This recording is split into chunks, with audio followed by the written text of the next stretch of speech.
भारत ने पाकिस्तान से सिंतास मुआहिदा मुअत्तल करने और अटारी चेक पोस्ट बंद करने का ऐलान किया है। भारतीय वज़ीर-ए-आज़म नरेंद्र मोदी की ज़ेर सदारत काबीना इजलास के बाद भारत ने पाकिस्तानियों को 60 के तहत वीजे बंद करने का फैसला किया है। तर्जुमान भारतीय वज़ारत ख़ारजा की प्रेस कॉन्फ्रेंस में ऐलान किया गया कि तमाम पाकिस्तानियों के भारतीय वीजे कैंसिल किए जा रहे हैं। भारत में मौजूद पाकिस्तानियों को 48 घंटों में मुल्क छोड़ने का हुक्म दिया गया है। भारत ने पाकिस्तान की नेवी और एयरफोर्स के अंताशियों को नापसंदीदा शख्सियत करार दे दिया। तर्जुमान भारतीय वज़ारत ख़ारजा के मुताबिक पाकिस्तान हाई कमीशन के तमाम अमले को 7 रोज में वापस पाकिस्तान जाना होगा और यह भी कहा है कि पाकिस्तान से भारतीय हाई कमीशन के अमले को कम करके वापस बुलाया जाएगा। भारत ने पाकिस्तान से सिंतास मुआहिदा मुअत्तल करने का ऐलान किया है, जबकि अटारी चेक पोस्ट बंद करने का भी ऐलान किया है। भारतीय वज़ीर-ए-आज़म नरेंद्र मोदी की ज़ेर सदारत काबीना इजलास के बाद भारत ने पाकिस्तानियों को 60 के तहत वीजे बंद करने का फैसला किया है। तर्जुमान भारतीय वज़ारत ख़ारजा की प्रेस कॉन्फ्रेंस में ऐलान किया गया कि तमाम पाकिस्तानियों के भारतीय वीजे कैंसिल किए जा रहे हैं। भारत में मौजूद पाकिस्तानियों को 48 घंटों में मुल्क छोड़ने का हुक्म दिया गया है। भारत ने पाकिस्तान की नेवी और एयरफोर्स के अताशियों को नापसंदीदा शख्सियत करार दे दिया है। तर्जुमान भारतीय वज़ारत ख़ारजा के मुताबिक पाकिस्तान हाई कमीशन के तमाम अमले को 7 रोज में वापस पाकिस्तान जाना होगा और यह भी कहा है कि पाकिस्तान से भारतीय हाई कमीशन के अमले को कम करके वापस बुलाया जाएगा। ये अहम तरीन ऐलान किया है भारतीय वज़ीर-ए-आज़म नरेंद्र मोदी की ज़ेर सदारत काबीना इजलास के बाद भारत ने पाकिस्तानियों को 60 के तहत वीजे बंद करने का फैसला किया है, जबकि भारत ने पाकिस्तान से सिंतास मुआहिदा मुअत्तल करने का भी फैसला किया है। अटारी चेक पोस्ट बंद करने का भी ऐलान किया गया है। तर्जुमान भारतीय वज़ारत ख़ारजा की प्रेस कॉन्फ्रेंस में ऐलान किया गया कि तमाम पाकिस्तानियों के भारतीय वीजे कैंसिल किए जा रहे हैं। भारत में मौजूद पाकिस्तानियों को 48 घंटों में मुल्क छोड़ने का हुक्म दिया गया है। भारत ने पाकिस्तान की नेवी और एयरफोर्स के अताशियों को नापसंदीदा शख्सियत करार दिया है। तर्जुमान भारतीय वज़ारत ख़ारजा के मुताबिक पाकिस्तान हाई कमीशन के तमाम अमले को 7 रोज में वापस पाकिस्तान जाना होगा। यह भी कहा गया है कि पाकिस्तान से भारतीय हाई कमीशन के अमले को कम करके वापस बुलाया जाएगा। ये भारत की जानिब से फैसले किए गए हैं, ऐलानात किए गए हैं।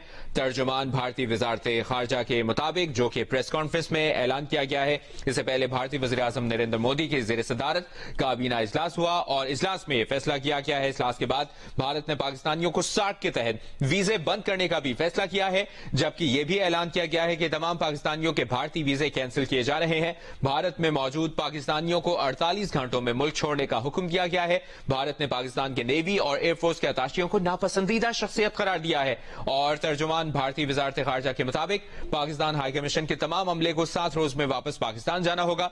यह भी कहा कि पाकिस्तान से भारतीय हाई कमीशन के अमले को कम करके वापस बुलाया जाएगा। इसी पर फजल रहमान ने हुकूमती कारकर्दगी को सिफर करार दे दिया। इस्लामाबाद में सहाफ़ियों से गुफ्तगू करते हुए कहा कि हुकूमती इदारे अवाम की जान और माल के तहफ़्फ़ुज़ में नाकाम हैं। अवाम को हुकूमत की जानिब से कोई रिलीफ नहीं मिला। खैबर पख्तूनख्वा, बलोचिस्तान और सिंध में अमन व अमान की अबतर सूरत हाल है। मौलाना फजल रहमान का कहना था कि अपोजिशन का बड़ा इत्तेहाद बनाने पर JUI की काउंसिल आमादा नहीं। अपोजिशन में बैठी जमातों का कोई बाज़ाब्ता इत्तेहाद नहीं, मगर राबते कायम हैं।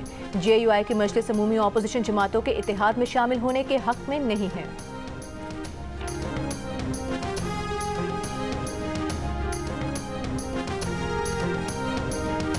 अपोजिशन इत्तेहाद तहरीक तहफ़्फ़ुज़ आईन पाकिस्तान का सरबराही इजलास आज तलब। महमूद अचकज़ई की ज़ेर सदारत इजलास में सलमान अकरम राजा, साहबजादा हामिद रजा और अल्लामा नासिर अब्बास शरीक होंगे। अपोजिशन इत्तेहाद के मुस्तक़बिल का लाहेमल और एजेंडा जारी किया जाएगा। कौमी असम्बली में अपोजिशन लीडर उमर अयूब ने कहा कि PTI के इस्टेब्लिशमेंट के साथ बैकडोर मुज़ाकरात नहीं हो रहे। राना सनाउल्लाह कहते हैं मौफ़ी मांगें तो जो किया सब खत्म हो जाएगा। पेशावर में जियो न्यूज़ से खुसूसी गुफ्तगू के दौरान रहनुमा PTI ने कहा ग्रैंड अलायंस का पहला मुतालिबा नए इंतखाबात कराना होगा।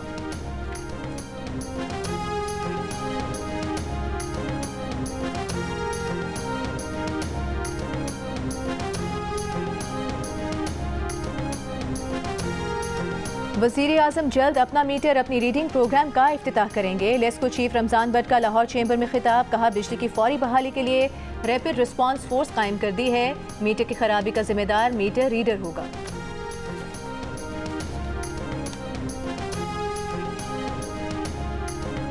चेयरमैन पीपल्स पार्टी बिलावल भुट्टो जरदारी से माहिर मुआशियात कैसर बंगाली की मुलाकात। तर्जुमान बिलावल हाउस के मुताबिक मुलाकात में मुल्क की मुआशी सूरत हाल पर तबादला ख्याल किया गया।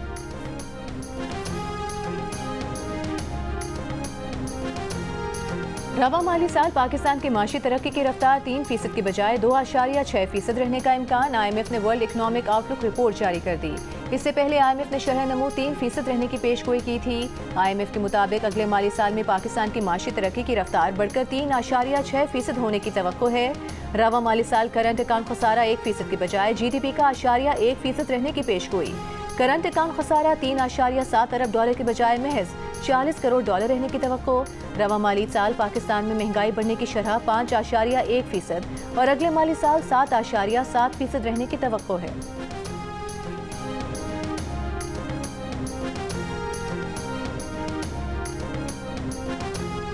नून लीग के कायद नवाज शरीफ ने कहा है कि पाकिस्तान में हर काम मेरिट पर हो रहा है। शहबाज शरीफ ने गिरती मईशत को अपने पांव पर खड़ा कर दिया है। PTI की गलत पॉलिसीज की वजह से पाकिस्तान इस मकाम तक पहुंचा।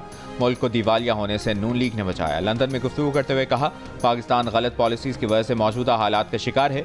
वज़ीर आज़म शहबाज शरीफ बेहतरीन काम कर रहे हैं। मरियम नवाज पंजाब में कोई भी काम मेरिट के खिलाफ नहीं कर रही। लाहौर की बहाली के लिए बहुत से मंसूबे चल रहे हैं। लाहौर को असली हालत में बहाल करेंगे। नवाज शरीफ का कहना था कि उनकी सेहत बिल्कुल ठीक है। गलत खबर फैलाई गई।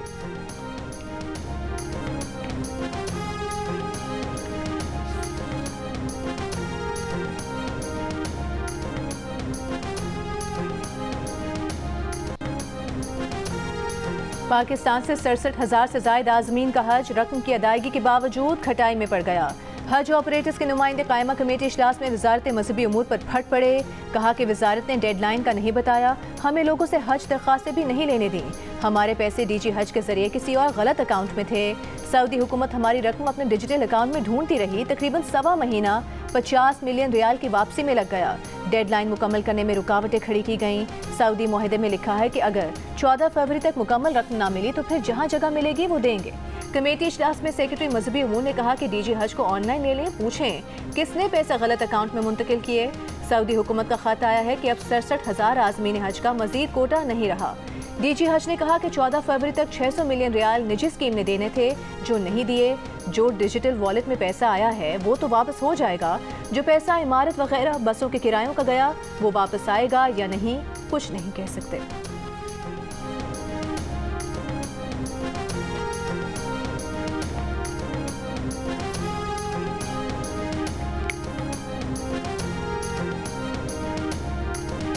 Chairman NIRC justice retired Shaukat Aziz Siddiqui ने कहा है कि नेशनल इंडस्ट्रियल रिलेशंस कमीशन और इंटरनेशनल लेबर ऑर्गेनाइजेशन के ताउन से 1 मई 2025 को कॉन्फ्रेंस मुनक्किद की जाएगी।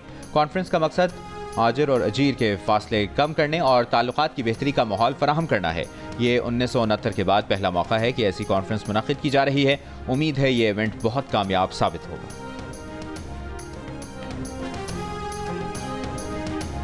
FPR का इनलैंड रेवेन्यू इंफॉर्मेशन सिस्टम सुस्त रवि का शिकार होने से ताजिर बरादरी परेशान। सिस्टम के काम न करने की वजह से फरवरी और मार्च में सेल्स टैक्स जमा कराने की तारीख में तौसी भी की गई।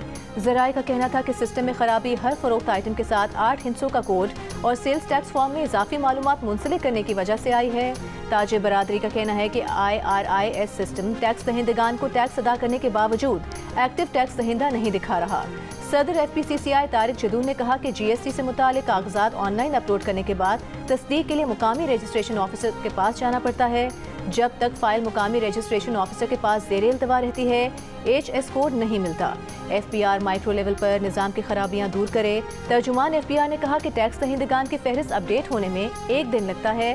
टैक्स दहिंदा 1000 रुपये जुर्माने अदा करके एक्टिव टैक्स दहिंदा की फहरिस्त में शामिल हो सकता है।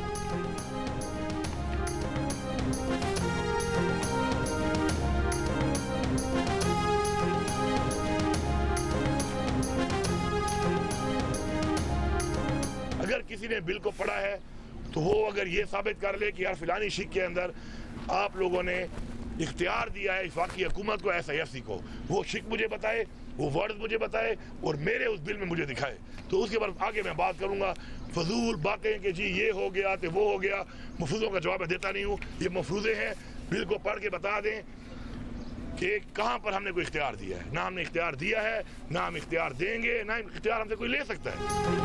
वज़ीर आला खैबर पख्तूनख्वा अली अमीन गंडापुर ने माइंस एंड मिनरल्स बिल पर तनकीद करने वालों के सामने सवालात रख दिए। कहा, बताया जाए बिल की कौन सी शिक में हुकूमत और SIFC को इख्तियार देने की बात है। ऐसा कोई एक लफ्ज़ दिखा दिया जाए तो फिर बात होगी। मफरूज़ों का जवाब नहीं देंगे। KPK ने किसी को इख्तियार नहीं दिया, ना आइंदा देंगे और ना कोई हमसे ज़बरदस्ती इख्तियार ले सकता है। अली अमीन ने इसहाक डार के दौरे अफगानिस्तान को खुशाइन भी करार दिया और चोट भी कर दी।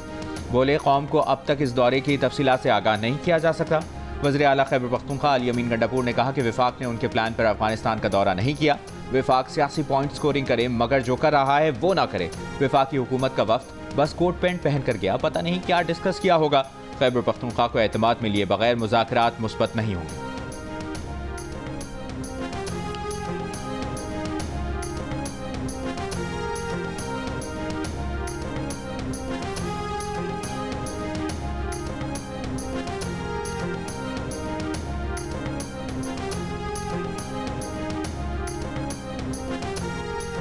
KP mines and mineral bill पर अवामी नेशनल पार्टी के तहत ऑल पार्टीज कॉन्फ्रेंस। ANP के सूबाई सदर मियां इफ्तिखार हुसैन ने कहा कि ये बिल सूबे की खुदमुख्तारी पर हमला है।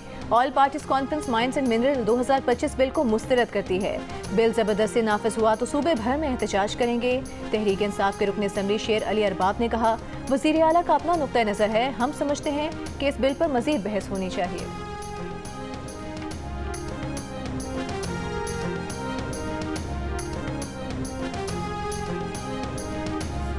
वज़ीर आज़म ने हुकूमती कारकर्दगी के निज़ाम की बेहतरी के लिए कमेटी तश्कील दे दी। वज़ीर ख़जाना कन्वीनर मुकर्रर। कमेटी के अरकान में वज़ीर तवानाई, वज़ीर मौसमियाती तब्दीली, चेयरमैन FBR और दीगर शामिल। कमेटी FBR के मौजूदा फ्रेमवर्क और नताइज का तजिया करेगी। वफाकी इदारों के लिए मयारी जाँच और फीडबैक निज़ाम तैयार किया जाएगा। कमेटी 30 दिन में अपनी रिपोर्ट वज़ीर आज़म को पेश करेगी।